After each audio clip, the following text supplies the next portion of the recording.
Hello दोस्तों, आप सबका एक बार फिर से हार्दिक स्वागत है पोकार एकेडमी की यूट्यूब चैनल पर।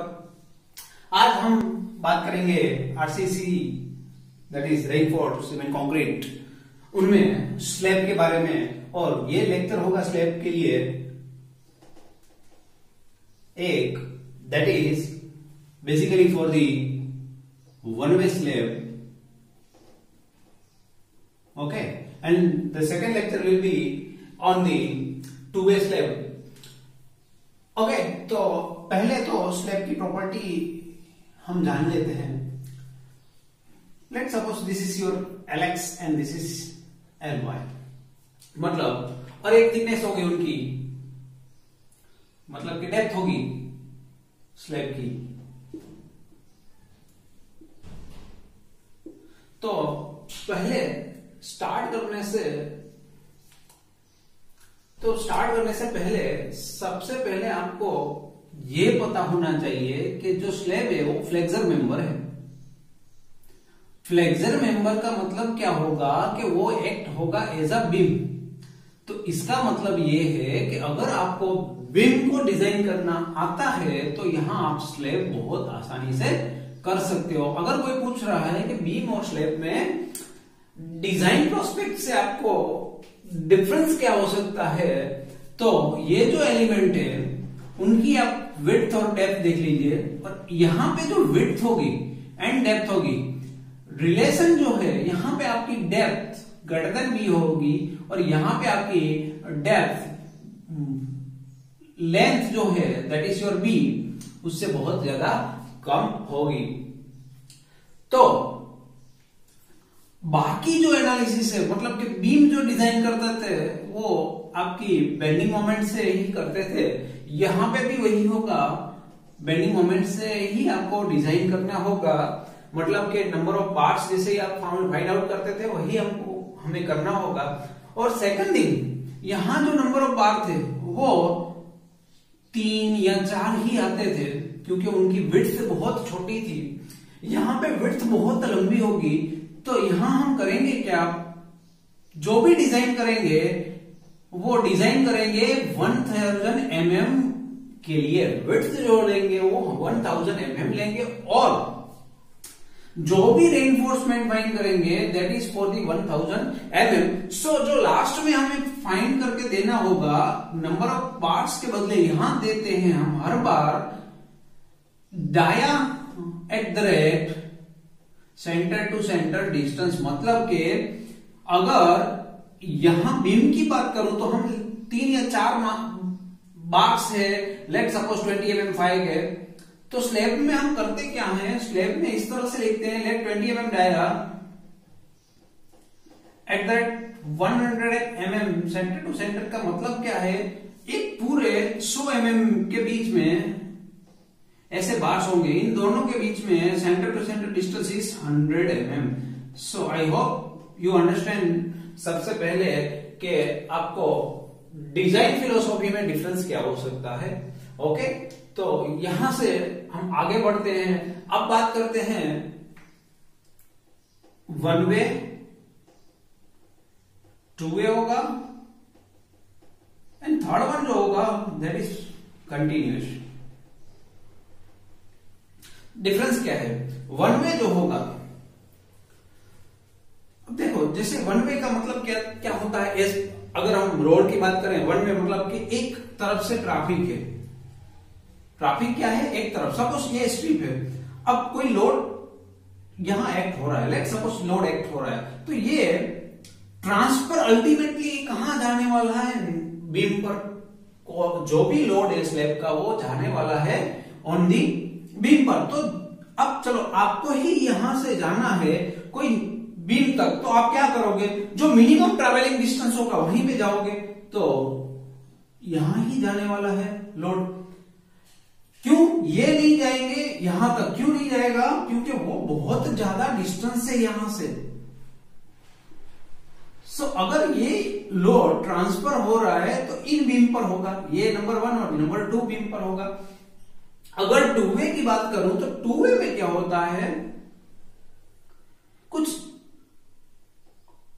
स्क्वायर देखिए अराउंड आपका अगर स्लैब है, जो लेंथ एंड विड्थ है, मतलब बीम की सॉरी स्लैब की LX एंड LY अगर लेट सपोज सेम है, तो अब होगा क्या, यहां से यहां जाऊं, यहां जाऊं, यहां या यहां, चारों ओर से बीम पर जो डिस्ट्रीब्यूट होने वाला लोड है वो क्या होगा, एक तरफ से जाने वाला है। तो अब पहली बात तो ये है, वन वे में आपका लोड जो डिस्ट्रीब्यूट होगा वो यहां होने वाला है, और टू वे में आपको यहां भी जाएगा, यहां भी होगा, यहां भी होगा और यहां होगा।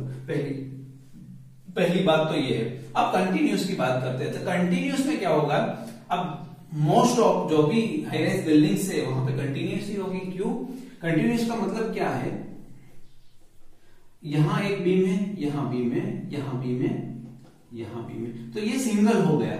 मतलब या ये वन वे हो सकता है या टू वे हो सकता है, बट अगर यहां पे एक और स्लैब है उसके कनेक्टेड, तो ये क्या हो गया, कंटिन्यूस स्लैब हो गया।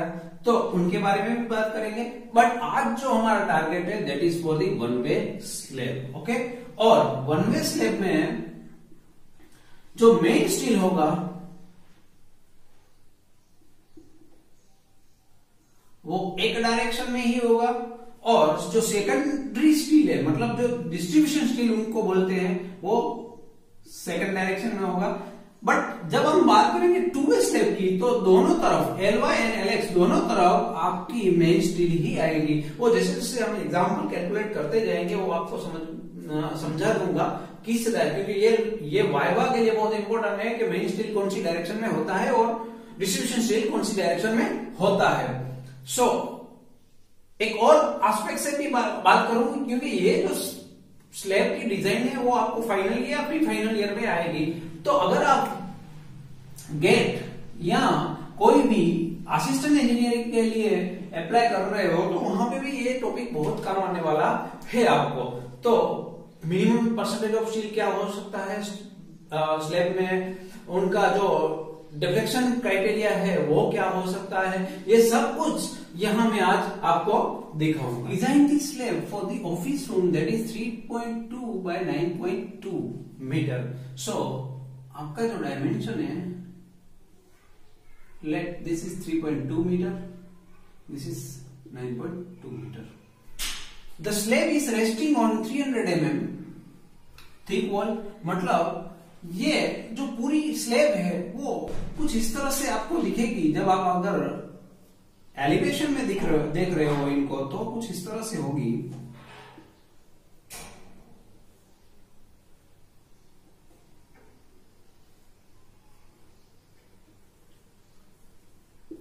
This is the elevation view for the slab. ये जो जब भी आपको वॉल पर रेस्ट है, अगर याद रखना वॉल पर रेस्ट है, it will be act as a simply support. अगर वो बीम पर रेस्ट होगा तो वो फिक्स्ड सपोर्ट माना जाएगा। कहां पे, अगर बीम पर रेस्ट हो रहा है, कहां पे, बीम पर रेस्ट हो रहा है, तो वो माना जाएगा फिक्स सपोर्ट। पहले तो ये दोनों चीज समझ लीजिए, फिर बात करेंगे लाइव लोड। लाइव लोड का मतलब क्या है, जो हम वॉक कर रहे हैं, या मतलब आप जो लिविंग बॉडी है आपकी, फर्नीचर जो लिविंग फर्नीचर है, जो एक जगह से दूसरी जगह मूव हो सकते हैं, ऐसे फर्नीचर्स जो भी है उनका एक लोड दे दिया है, that is the live load 2.5 kilonewton metre square.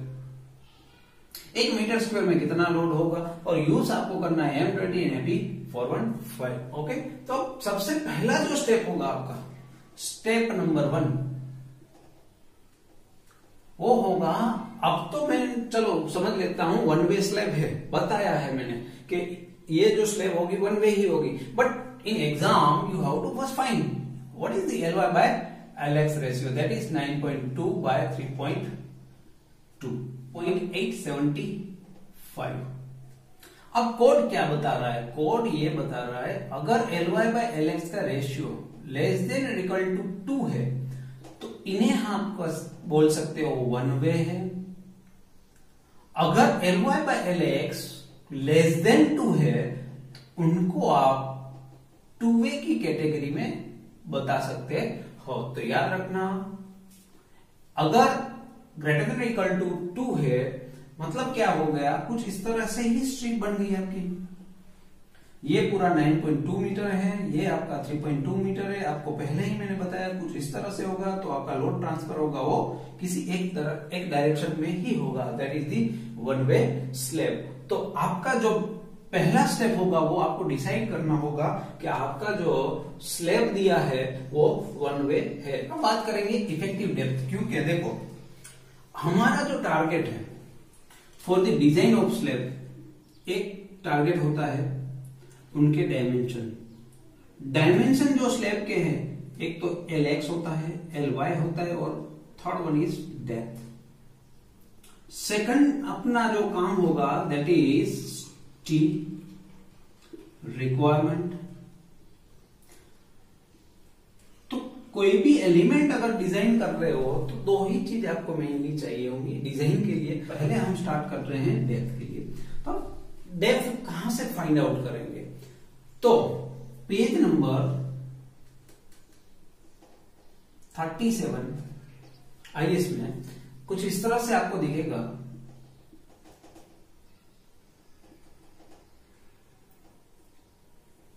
जो रेशियो होगा L/D that is 20 into MF। अब MF जो लेना है दैट इज मॉडिफिकेशन फैक्टर। अब मॉडिफिकेशन जो फैक्टर है वो डिपेंड करता है परसेंटेज ऑफ स्टील पर एंड ग्रेड ऑफ स्टील पर। और उनके लिए ये डायग्राम दिया हुआ है आपको। अब वहां से एमएफ की वैल्यू किस तरह से आपको फाइंड आउट करनी है, तो सबसे पहले आपको पीटी एज्यूम करना है, that is percentage of steel. तो लेट सपोज अगर मैं परसेंटेज एज्यूम कर रहा हूं, अब 0.6 अगर एज्यूम कर रहा हूं, तो यहां जो डायग्राम है that is 1 by 1 that is for the different type of FY condition. अब नीचे जो दिया है इक्वेशन दिया है, तो सबसे पहले आपको कौन सी FY में देखना है, 0.58 इंटू आपको जो भी एपी दिया है that is 415, sir answer is 240। तब आपको क्या करना है, यहां जो 240 की लाइन है वहां पे नीचे आपको परसेंटेज दिए है 0.6, तो 0.6 के सामने यहां मॉडिफिकेशन फैक्टर है that is in vertical axis, तो वहां से आपको वैल्यू मिल जाएगी मॉडिफिकेशन फैक्टर 5। ओके, अब यहां पुट करते हैं वैल्यू L। पहली बात तो आपको जो शॉर्टर डायरेक्शन है वो लेनी है that is 3200 in mm and that depth is the 20 into 1.15। so यहां से आप D फाइंड कर लीजिए, तो D जो होगा that is 3200 divide by 20 into 1.15 that is approximately 140 mm। okay, so this is the minimum requirement of depth, and for the safety purpose 150 mm small D, और capital D जो भी है वो आपको 25 mm तक एक्स्ट्रा प्रोवाइड करना है। क्यों प्रोवाइड करते हैं एक्स्ट्रा, क्योंकि यहां अगर देख लीजिए स्लैब का एक क्रॉस सेक्शनल व्यू हम देख रहे हैं, ये जो है दैट इज इफेक्टिव डेप्थ जहां रेनफोर्समेंट होते हैं, this is your small D. अब क्या होगा, कहीं ना कहीं कवर होगा और डायामीटर और जो है आपका रेनफोर्समेंट वहां पे भी हाफ होगा, तो वो एज्यूम अभी नहीं किया है हमने, तो डायरेक्टली 175 mm पुट कर देते हैं, तो 25 जस्ट ऐड कर दीजिए इन कैपिटल डी। ओके, तो ये हुआ आपका स्मॉल डी और ये हो गया आपका capital D. So answer is 4.4 kilo newton per meter square. And floor finishing क्या होता है, जो हम टाइल्स वगैरह रखते हैं that is the floor finishing, और वो फिक्स्ड ही होते हैं, इसलिए वो लाइव लोड में कंसीडर नहीं करते हैं। अब देख लीजिए, अगर दिया है तो आपको वही पुट करना है, अगर नहीं दिया है तो you have to assume 1 kilo newton per meter square, that is the assume. Live load देखते रहिए, लाइव लोड दिया है already 2.5 kilonewton per meter square. तो अब तीनों का टोटल लोड ले लीजिए। Total load will equal to 4.4 plus 1 plus 2.5। तो टोटल जो आपको मिल रहा है that is 7.9 kilo newton per meter square.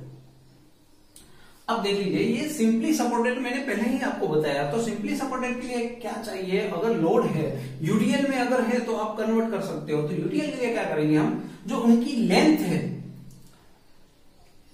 एक एलएक्स और एक जो विड्थ है एल वाई, उन पर हम क्या कर देंगे 1 मीटर ले लेंगे। क्या ले लेंगे, विड्थ जो है 1 मीटर ले लेंगे। तो 1 मीटर अगर मल्टीप्लाई कर देंगे इनको तो ये यूडीएल हो जाएगा 7.9 किलो न्यूटन पर मीटर। अब ये जो यूडीएल आया that is in working condition, क्योंकि आपको डिजाइन जो करना है वो 100% सेफ्टी फैक्टर के साथ करते हैं। तो W डिजाइन जो होगा that is 7.9 into 1.5, that approximately it is 12 kilo newton per metre. Okay, मैंने राउंड अप कर दिया है इनको। वो आप चाहे तो डिजिट में ना करना है और अगर पॉइंट में ही करना है कैलकुलेशन, बट एग्जाम में अगर कर रहे हो तो मैं आपको सलाह दूंगा एक कि आप यहाँ डिजिट में ही कन्वर्ट कर लीजिए, आपका कैलकुलेशन बहुत आसान हो जाएगा आगे। ठीक है, 4 में उनकी बात की गई है IS 2000 में,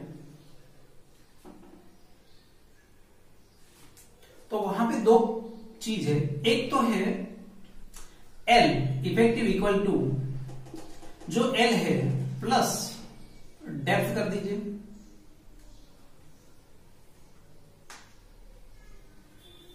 and the second one is L effective equal to L plus जो भी वॉल थिकनेस है वो कर दीजिए। अब यहां देखते हैं 3200 प्लस जो डेप्थ हमने प्रोवाइड की है दैट इज इफेक्टिव डेप्थ, जो इफेक्टिव डेप्थ है दैट इज 150। 3200 प्लस 150 आप कर देंगे तो आपको मिल जाएगा 3350, that is in mm, that will be 3350 3.35 in metre. अब यहां देख लेते हैं L जो है 3200, वॉल थिकनेस जो है वो आपको दी हुई है 300। यहां जो आंसर होगा वो 3500 mm होगा, that mean it is in metre 3.5 metre. अब कोड में क्या बताया, इन दोनों में से जो भी वैल्यू मिनिमम होगी वो आपको कंसीडर करनी है। तो L इफेक्टिव दोनों में से मिनिमम कौन सी है वो आपको कंसीडर करनी है, दैट इज 3.35 मीटर। ओके, तो L इफेक्टिव जो होगा आपका वो होगा 3.35 मीटर। अब बात करते हैं बेंडिंग मोमेंट mu। अब सिंपली सपोर्ट के लिए WL² बाय 8 लिख सकते हैं। W जो आया था दैट इज 12, L जो इफेक्टिव आया that is 3.35 square divide bye 8। तो इनको अप्रोक्सीमेटली अगर कैलकुलेट करोगे तो मैं आपको डायरेक्टली 17 किलो न्यूटन मीटर लिख रहा हूं, वो डिजिट में फुल डिजिट में लिख रहा हूं। आपका आंसर कुछ 16 प्लस आ सकता है। तो that is the bending moment. अब मैंने क्या बताया था, this is the flexor member only. तो फ्लेक्सर मेंबर के लिए mu इंपॉर्टेंट है, क्योंकि mu से ही आप डेप्थ चेक कर सकते हो। डेप्थ जो वेरीफाइड करना है वो वहां से ही फाइंड कर सकते हो। और दूसरा जो सेकंड रिक्वायरमेंट था, first is depth, second is AST। तो सेकंड AST भी यहीं से आपको मिलने वाला है। चलो, तो mu जो है आपका दैट इज 70 इंटू 10⁻⁶। अगर ये समझ में नहीं आ रहा है 0.138 FC cavity square that is mu limiting condition, वो आपको देखना है तो बीम का जो प्ले लिस्ट है वहां देख लीजिए। बीम के लिए मैंने समझाया है 0.138 कहां से लेते हैं, और 3 कंडीशन होती है 133, 138 एंड 148 रिस्पेक्टिवली। स्टील ग्रेड पर डिपेंडेबल है, यहाँ पे 415 है तो हमने यूज किया है 0.138। तो बीम के जो डिजाइन एग्जांपल है वहां पे मैंने समझाया है पूरा अच्छी तरह से, तो वहां देख लीजिएगा। वो FC के जो है वो 20, B मैंने क्या बताया आपको 1000 लेना है। D यहां हम आइडेंटिफाई करेंगे। ये क्यों करते हैं, जो फ्लेक्सर के लिए मिनिमम रिक्वायरमेंट है वो फाइंड करते हैं। अब अगर लेस मिल रही है, रिक्वायरमेंट कम है और हमने ज्यादा प्रोवाइड किया है, it's okay, section is okay.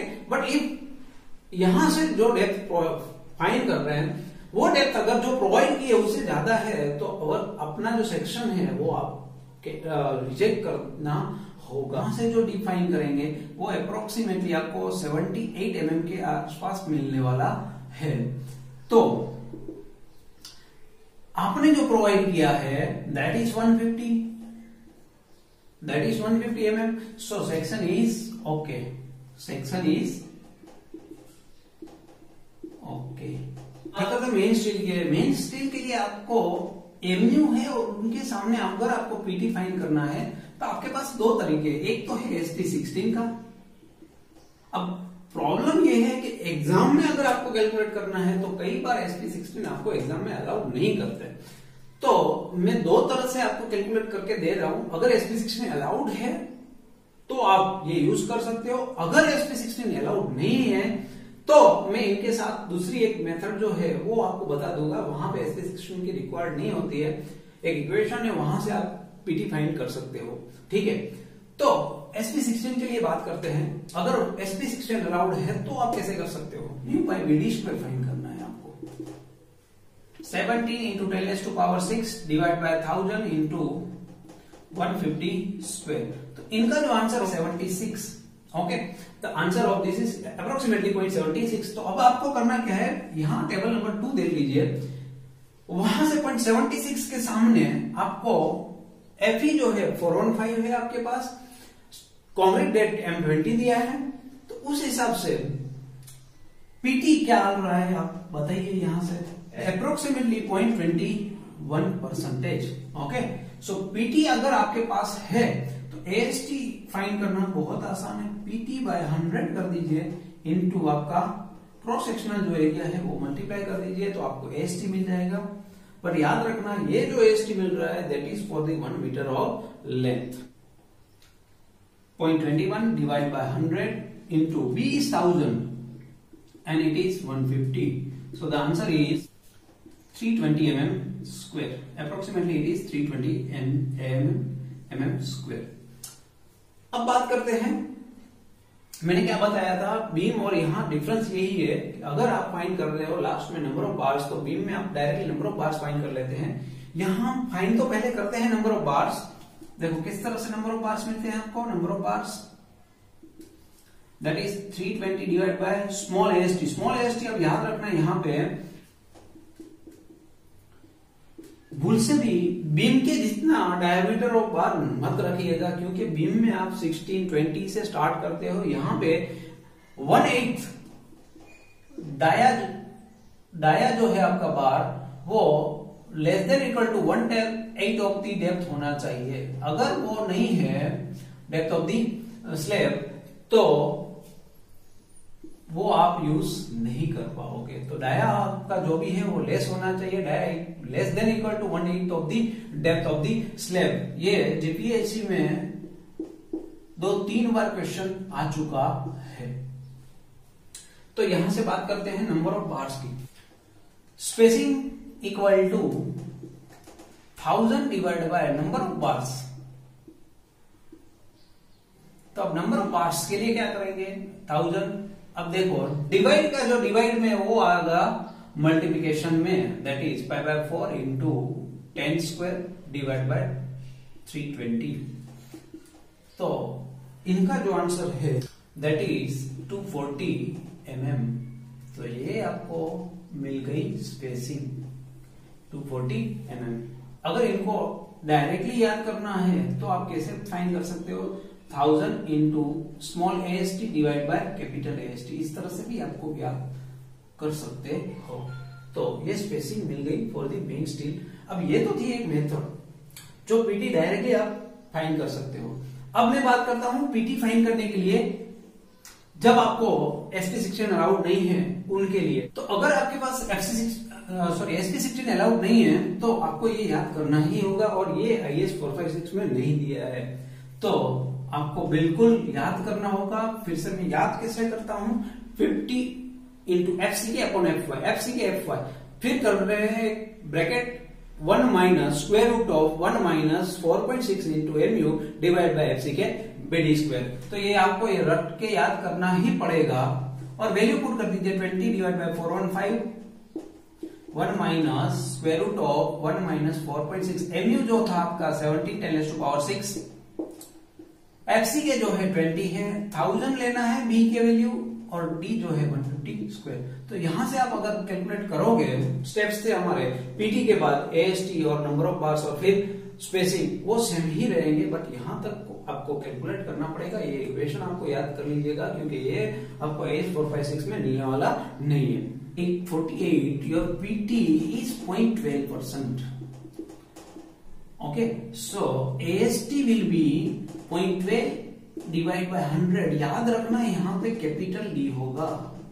0.12 divide by 100 into B is your 1000 and D is your 175 मिलेगा, दैट इज 210 mm स्क्वायर। फिर से एक बार स्पेसिंग फाइंड कर लेते हैं। स्पेसिंग के लिए मैंने क्या बताया आपको, 1000 into small AST divide by capital AST। तो 1000 यहां पे आप देख लीजिए, बहुत स्मॉल एरिया है, तो आप 8 स्क्वायर ले सकते हो, और डिवाइड बाय आपका 210 है। यहां जो वैल्यू आएगी that is 50 divide, sorry that is 210। This is approximately 240 mm. Okay, so you have to provide secondary steel or say distribution steel 8 mm diameter and 240 mm center to center spacing. Check for the cracking, that is given in page number 46. There are 3 categories. One is for the main reinforcement. अगर फिर बात करेंगे distribution के लिए, पहले बात कर लेते हैं। Let suppose it is a main reinforcement के लिए। First it is 3D, 3 into your depth that is 450। Second one is 300 only,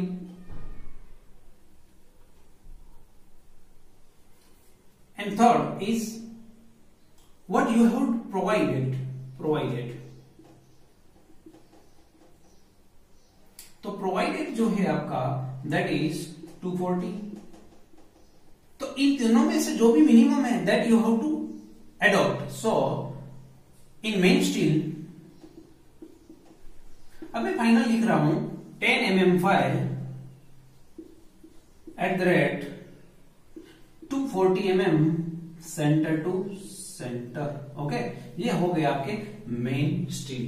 okay, अब बात करते हैं इसी तरह से डिस्ट्रीब्यूशन स्टील के लिए।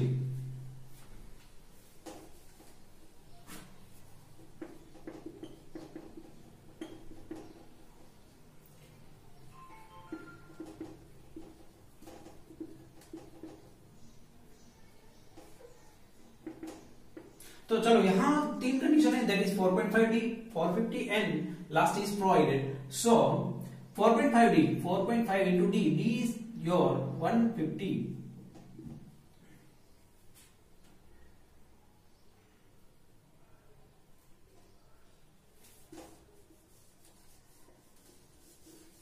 for the distribution it is 5D, that is 5 into 150,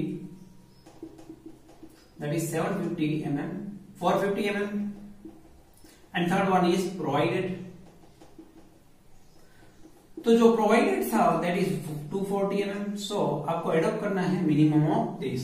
सो मैं डिस्ट्रीब्यूशन स्टील के लिए लिख रहा हूं final.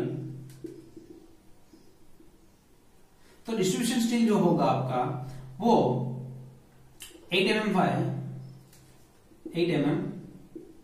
5 at the rate 240 mm centre to centre. Okay, तो ये मेन स्टील, डिस्ट्रीब्यूशन स्टील और एक जो डेप्थ रिक्वायर्ड थी मिनिमम दैट इज 150 mm।